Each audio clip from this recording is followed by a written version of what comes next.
Bonjour à tous, un numéro spécial de Parcours de vie enregistré dans l'agence Lusitano du Crédit Mutuel Massif Central à l'occasion de l'Assemblée Générale des Sociétaires de cette caisse installée sur la place de Lille à Clermont-Ferrand. Merci à Hélène Moreno, la présidente du conseil d'administration, et à Aïda Nibo, la directrice de cette caisse locale, pour leur accueil. Notre invité est une figure du quartier de Lille à Clermont, Michael Abdelali. Bonjour Michael, merci d'être avec nous. Vous êtes né à Chinon, en Indre-et-Loire. Vous avez grandi en Provence, entre Cavaillon, Carpentras, Avignon, dans le Luberon. Issu d'une famille immigrée d'Algérie dans les années 30 pour intégrer les mines du sud de la France, vos parents et grands-parents nous ont appris, dites-vous, je vous cite, des valeurs qui ont toujours dicté nos décisions dans toute notre vie et sur l'ensemble de notre famille. Respect, humilité, persévérance sont réellement des valeurs qui nous ont inculquées, que nos parents nous ont inculquées depuis notre plus tendre enfance. Je voulais commencer avec ça, puisque quand vous m'avez parlé un petit peu de vous et que vous m'avez donné quelques éléments pour que je connaisse mieux votre vie, c'est immédiatement ce qui avait été écrit dans le document que vous m'avez envoyé. En quoi est-ce important pour vous, l'éducation ? L'éducation, entre autres, c'est surtout les valeurs humaines, l'humain, au centre de notre vie, au-delà du côté professionnel, etc. Je pense que ce qu'on nous a inculqué, c'est une relation humaine, et que ce soit au sein de la famille ou entre amis ou dans la vie, c'est d'avoir des valeurs de franchise, de respect. Et dans l'éducation, que ce soit de mes enfants ou que j'ai reçu, c'est dans ce sens-là qu'on nous a appris de... Si vous en avez parlé ou si vous avez souhaité que l'on en parle publiquement, est-ce aussi une manière pour vous de signifier qu'il peut y avoir danger aujourd'hui dans la société qui est la nôtre, avec peut-être certains comportements, parce qu'il manquerait des valeurs à la base ? Effectivement, je pense que pour moi, on a besoin de revenir à des vraies valeurs, des valeurs familiales, des valeurs d'entraide, c'est pour ça que j'en parle, parce que au sein de ma vie, c'est ce que j'essaye d'inculquer, que ce soit à mes salariés, et c'est ce que j'essaye de faire transparaître à mes amis aussi, cette confiance qu'on peut me délivrer.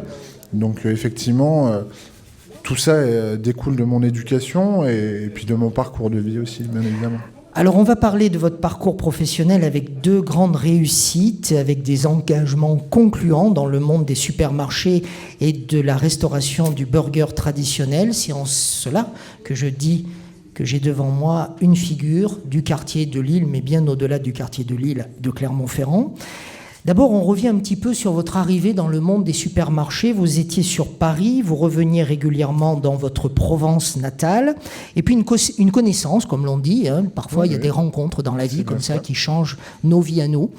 Une connaissance qui possédait plusieurs, ou qui possède toujours plusieurs supermarchés, on ne va pas forcément dire de qui on parle, vous a dit pourquoi pas Michael, toi dans le monde du supermarché.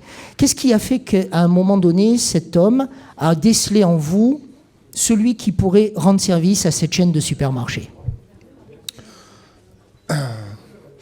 Alors cette personne, je le connaissais depuis longtemps, par le monde sportif, et me connaissait humainement parlant, et savait les diplômes que j'avais réussi à avoir, et a cru en moi très rapidement, savait qu'il pouvait me faire confiance, et que c'était qu'une question de temps, et il m'a donné cette chance de pouvoir... Quelle image aviez-vous, vous, du monde du supermarché ? Parce que le supermarché, on y va tous pour faire nos courses, c'est très pratique, ça a un côté parfois ça a des inconvénients aussi pour le petit commerce. C'est une question que je vous poserai tout à l'heure. Quelle image aviez-vous du monde des supermarchés ? Pour moi, c'était du commerce. Je suis né dans le commerce, une famille de commerçants, d'entrepreneurs. Et pour moi, ça restait du commerce, de la gestion, puisque j'avais appris ça au cours de mes études. On avait fait pas mal d'études sur les supermarchés, qui historiquement, c'est une vraie réussite en France, dans notre société, qu'on a inculqué dans le monde entier. Et c'était un monde dans lequel... quand j'y suis rentré, j'ai eu du mal à en sortir parce que je suis tombé dans la marmite. Alors vous étiez à quel poste au départ ? Alors au départ, Jérôme, pour ne pas le citer, m'a dit fais tes preuves tu resteras employé libre-service pendant quelques temps, et si tu réussis, je te donnerai la direction d'un de mes supermarchés. C'est quoi le quotidien d'un employé libre-service ? Eh ben, c'est arriver le matin, avant l'heure, boire un bon café, discuter avec ses collègues de travail, et ensuite commencer le travail, décharger les camions, ranger les rayons, les nettoyer. C'est les bases de la grande distribution. Et c'est ce qu'on nous apprend dans la grande distribution. Sans ce passage-là, celui où justement on va boire le café, mais quelque part on va servir le café aux autres, Ouais. on gérera jamais le budget café d'une entreprise. Non, non. Non, c'est sûr que non, ça fait partie du partage entre collègues de travail. Au-delà de ça, après, il y a énormément de travail. Donc, l'humilité, c'est vraiment la base de la grande distribution. Et c'est pour ça que quand on y rentre, on commence par la base. On apprend déjà ce que c'est de mettre en rayon, et après on apprend à gérer un magasin. Alors, Michael Abdelali, vous avez travaillé pour les brioches Pasquier, Andros, Heineken, à boire avec modération, la loi m'oblige à le dire, bien évidemment. Et puis, un jour, eh bien, il y a eu aussi ce nouveau virage. J'allais dire, il y a eu un carrefour. Vous étiez au carrefour de votre vie. C'est ça. Et vous êtes allé vers l'enseigne Carrefour, Oui. avec ce défi de créer, de reprendre un supermarché, un petit supermarché, Oui. au plein cœur de Clermont-Ferrand, ouvert sur des horaires impensables, de 8h, je crois, à 22h. De 7h à 22h. De 7h à 22h en non-stop, misant sur une population différente, la population dite des jeunes et la population des cadres supérieurs, comme l'on dit. On vous donnait 6 mois. Les méchantes langues avaient dit dans 6 mois, Michael, tu fermeras. Et ça fait combien de temps que c'est ouvert ? Ça fait 8 ans. 8 ça ans. fait 8 ans. Alors je dirais Et ça pas les marche méchantes langues. parce qu'on fait vraiment la queue aux caisses, Oui, ce oui, qui oui. veut dire qu'il y a, Oui. il y a du monde qui vient. Racontez-nous cette aventure. Oui, oui. Tout simplement, donc c'est mon meilleur ami dans le sud de la France. Son papa avait 2 supermarchés et depuis des années me disait à ton âge, je me lancerai. Et donc c'est vrai que j'avais un parcours assez intéressant avec du management, de la gestion. Et puis un jour, le carrefour de ma vie professionnelle. Un jour, il me présente l'enseigne Carrefour et me dit, et Carrefour me propose rapidement d'intégrer un magasin, d'acheter un magasin. Et du coup, je me suis lancé. Plutôt que de continuer dans une grande entreprise comme Heineken, où je prenais des responsabilités. Comment avez-vous réussi cet équilibre entre la grande enseigne, que l'on voit en périphérie des villes, et le commerce de proximité ? Parce que vous êtes presque un commerce de proximité au cœur du quartier de Lille. Oui. Parce que ce qui m'a plu dans cette enseigne, c'est qu'au-delà de s'appeler Carrefour, ils ont des valeurs assez humaines, de rapports très très proches de leurs franchisés, et ils essayent de retransmettre ça dans les villes, dans ces enseignes urbaines, où ce commerce de proximité revient entre guillemets à la mode, où on a envie de lien social. Moi, certains clients me disaient depuis que vous êtes là, je revois mes voisins, on rediscute avec certains commerçants, on recrée un lien social par une grande entreprise mondiale qui s'appelle Carrefour finalement. Et on oublie cette petite supérette de proximité où les prix sont chers, etc. On revient sur des valeurs où on peut faire ses petites courses avec... Où est votre motivation à vous ? Parce que même si le magasin vous appartient, vous rentrez dans le moule d'un grand groupe. Dit autrement, vous ne pouvez pas changer le décor, vous ne pouvez pas changer la couleur des meubles, vous êtes obligé de prendre les produits qu'on vous propose. Où est le plus du Michael Abdelali dans cette aventure ? C'est ce lien avec les clients, avec nos clients de proximité. Bien évidemment, c'est ce qui fait le plus d'un magasin de proximité. Après, c'est la gestion d'un magasin aussi. Hein. C'est ce qui prend énormément de temps. Gestion du personnel, gestion comptable. C'est ce qui fait qu'une entreprise réussit ou pas à un moment donné. Et après, c'est la petite touche que l'on souhaite mettre sur du commerce local aussi. De l'achat de produits régionaux, de choses comme ça. Vous avez commencé avec 4 salariés, vous avez aujourd'hui 15 feuilles de paye à faire chaque mois. Oui. D'où, c'est vrai que quand j'ai ouvert, beaucoup de Clermontois me disaient, c'est très Clermontois, on n'est qu'à Clermont, c'est un concept parisien, ça marchera jamais. Et l'humilité, enfin c'est pas l'humilité. Attendez, vous allez redire ce que vous venez de dire là. Qu'est-ce qu'on vous a dit? On est à Clermont? On n'est qu'à Clermont. On n'est qu'à Clermont. Les Clermontois ils s'auto-flagellent un peu. Oui, je trouve, parce que moi j'arrive d'une autre région et quand on arrive, si j'y suis encore, j'ai pris beaucoup de plaisir à y rester parce que c'est une grande ville à la campagne. On trouve tout à Clermont-Ferrand, c'est vraiment une ville agréable à vivre. Et je trouve que l'image qui ressort de Clermont-Ferrand par rapport à ce qu'elle donne est complètement... Est-ce que vous êtes un homme qui parfois peut s'ennuyer un petit peu quand il a réussi quelque chose? Oui, il n'ose pas dire. En fait, c'est la transition avec ce que je veux aborder maintenant. C'est-à-dire que comme ça avait marché, qu'il s'ennuyait un petit peu, il a eu l'idée de regarder autour de lui s'il ne pouvait pas encore se lancer dans une autre aventure.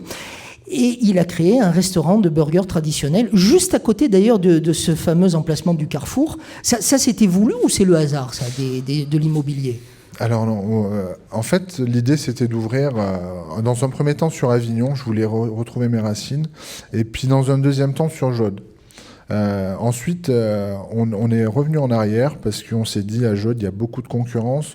Finalement, est-ce qu'il y a un intérêt d'aller offrir quelque chose de nouveau là-bas? Et on s'est dit sur Delisle, il n'existait pas de restauration rapide gourmet pour les actifs, les jeunes actifs, les cadres, notamment les banques qui sont autour, etc. Et on souhaitait délivrer une offre vraiment différente que ce qui existe dans le quartier, qui est axé étudiant. Et voilà. Vous avez donc créé l'atelier de Marius. Oui. Alors Marius, c'est lié à vos origines provençales? Oui. C'est ça? Oui. Donc Marius, moi c'est Pagnol. Moi j'ai vécu dans ce pays, voilà, et ça m'évoque énormément de choses. Ça me fait sourire. Voilà, c'est des valeurs que j'aime beaucoup. Et je souhaitais donner un petit clin d'œil à Clermont-Ferrand avec Marius Rossillon, qui est le créateur du Bibendum Michelin. Et je trouvais qu'il était assez... Alors, son nom d'artiste, c'est Ogalo. Pas de la firme Michelin, nous sommes bien d'accord, mais de l'emblème du Bibendum. Tout à fait. Oui. Et il est assez méconnu et c'est un petit clin d'œil à Clermont-Ferrand. Comment gère-t-on 2 entreprises qui n'ont absolument rien à voir, sauf que quand vous avez besoin de matières premières, qu'il vous manque un peu de beurre ou d'huile, je ne sais pas moi, vous pouvez aller chez Carrefour. Oui. Et puis, quand les gens ont faim, vous pouvez aller leur chercher des burgers de l'autre côté. Dit autrement. Oui. Comment gérez-vous au quotidien le passage d'une entreprise à une autre, même si un chef d'entreprise est toujours un chef d'entreprise, quel que soit son produit? Alors, l'avantage et l'inconvénient d'être à proximité, c'est qu'on était toujours accessible à tous les salariés et à tous les clients. Donc forcément, la proximité fait que on est souvent sollicité. Après, effectivement, ça me permet aussi de mutualiser certains achats. On essaye d'acheter en local un maximum, ce qui permet avec Carrefour, par exemple, sur les fruits et légumes, d'acheter plus de salades, etc., de faire consommer des salades locales à nos clients et en même temps de les proposer dans l'atelier de Marius, qui est vraiment l'essence même, c'est de faire travailler l'économie locale. Et l'économie micro-locale ici dans ce quartier, vous avez envie d'en dire quoi, vous? Parce qu'on parle beaucoup du quartier de Lille, est-ce que c'est un quartier où il y a une dynamique économique réelle? Oui, en tout cas, il y a beaucoup de potentiel dans ce quartier qui est très populaire, très mixte, que ce soit dans les strates sociales ou dans les origines. Et je pense que ce quartier a un gros potentiel. Et le jour où vraiment... On est à 2 pas de Jaude, 2 pas de la gare, un pas du siège Michelin. Ouais, c'est vraiment un carrefour de Clermont-Ferrand. Et je pense qu'il mérite une attention un peu plus particulière. Et j'ai rencontré la mairie très récemment, à qui j'ai exposé mon projet, et qui comprennent aujourd'hui qu'on essaye de faire progresser le quartier, qui historiquement était vraiment une entrée sur Clermont-Ferrand, vivait par les commerçants, etc. Et je pense qu'il a encore cette âme, ce quartier. Alors, l'avenir pour vous, avec tous vos projets, comme je suis sûr que vous êtes en train de vous ennuyer, vous avez une autre idée là. Oui, bien évidemment. Alors, c'est pas de l'ennui, c'est que je m'intéresse vraiment à pas mal de choses. C'est surtout de l'intérêt, de l'ennui non, puisqu'après il faut quand même s'occuper d'autres choses. Déléguer, c'est très important aussi. Former, déléguer les gens, parce que aussi s'intéressent à ce que l'on fait. Vous allez dupliquer le concept de ce burger gourmet et aller dans d'autres quartiers ? Alors effectivement, on n'est pas pressé, on a le temps. Par contre, aujourd'hui, on a mandaté des collaborateurs pour effectivement dupliquer notre enseigne. Tout d'abord, dans un premier temps, en périphérie. On souhaite créer un atelier de Marius, un Marius type restauration rapide en périphérie avec drive, jeux pour enfants et parking, type comme un McDo mais avec des produits locaux. Voilà, où on développe du burger, des salades, des choses assez rapides à manger, mais avec du goût et très proche de Clermont-Ferrand sur l'approvisionnement. Donc l'idée, c'est de partir sur ce type pour avoir 2 sites pilotes, un urbain avec une livraison à domicile et un en périphérie avec drive. Voilà. Mickaël Abdelali, on vous souhaite bonne chance. Une dernière question. Vous savez bien sûr le nom du site sur lequel est regardé actuellement cet entretien, et puis c'est écrit partout autour de vous. C'est quoi pour vous être fan de l'Auvergne ? Fan d'Auvergne, c'est participer, mutualiser un petit peu les activités, participer à l'économie locale, se rencontrer. Voilà. Moi, j'ai rencontré énormément de monde depuis que je connais les créateurs, les organisateurs de Fans d'Auvergne. Et je trouve ça très intéressant d'avoir développé ce type de site, ce type d'activité. Moi, j'aime beaucoup. Voilà. Merci beaucoup, Mickaël, d'avoir été notre invité aujourd'hui ici à Lusitano Europe, place de Lille à Clermont-Ferrand, une agence locale du Crédit Mutuel que vous connaissez bien, je le sais, mais là, on ne va pas en dire davantage. Merci beaucoup. Merci. À bientôt.